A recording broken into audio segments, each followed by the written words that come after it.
What internet marketing expert should you spend your valuable time listening to? Listen to someone who has over 20 years of web marketing experience and hundreds of website marketing success stories. That man is Aaron Sparks from Site Strategics.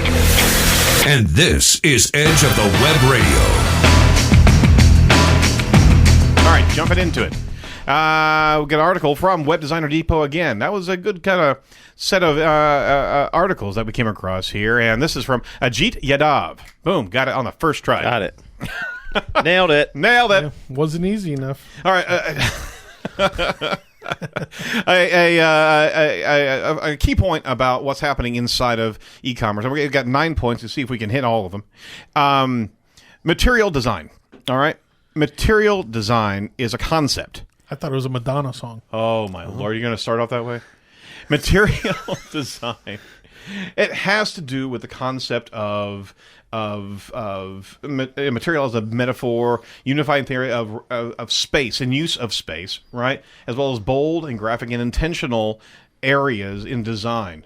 Motion also providing meaning on a website. And you can see these examples out there. I mean, this is vibrant, content-focused design style that has been trending since the release of this in 2014 and will continue to make waves in the future. It's material designs, and this is a concept, okay? That's not one particular piece of software. It's a unified, tangible, playful experience across multiple devices and platforms that make it so attractive for developing. These are the paneled type of layouts, the interchanging type of grid work that we're coming to find more and more interactivity. I mean, honestly, even your Matt ad, in all frankness, Go ahead, let's hear it.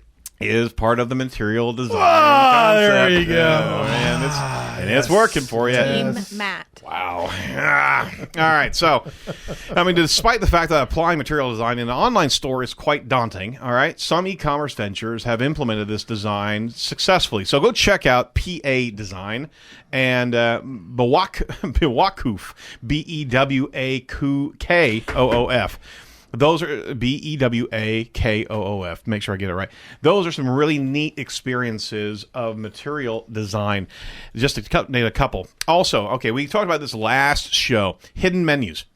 Hidden menus, most commonly a variation of that hamburger menu, right? Now, we've seen that in mobile design whenever it collapses because it's too cumbersome on the small screen, right?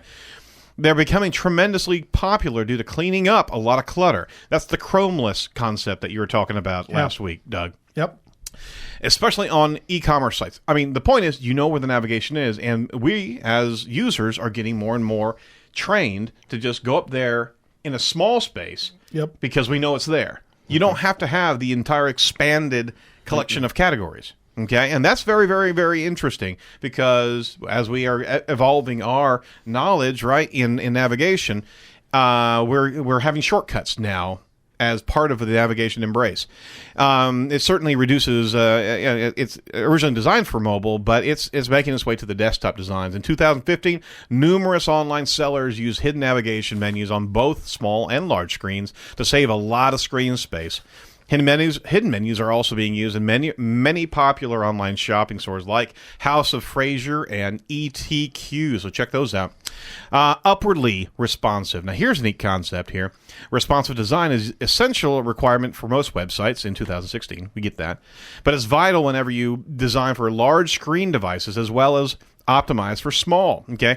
Responsive has been focused on those small screens, but you also need to fill up the space and not just with bigger pictures on the larger screen. I mean, the high-res shopping on TVs, for example, and web TVs. Over 32% of web users have devices with a screen resolution of 1920 pixels or higher, which demonstrate just how important it is to consider those larger sizes as well. You might want to check out Firebox and Smithson with a Y and Burberry.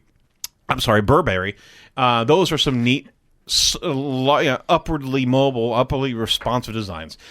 Check out Rich Animations; those are pretty cool. Another thing is focusing on storytelling, graphic designs that actually put together a story, a lifestyle of your e-commerce purchasing. Those are great background images that can really inspire the user coming up online. So many more concepts there. We ran out of time. Large and flexible typography, as well as large backgrounds. And on top of that, dynamic search for e-commerce. You've got to have a search environment that responds to you as you type your search queries. All right, that's it. Thanks for listening to Edge of the Web Radio. Special thank you to all my colleagues here. Be sure to check us out.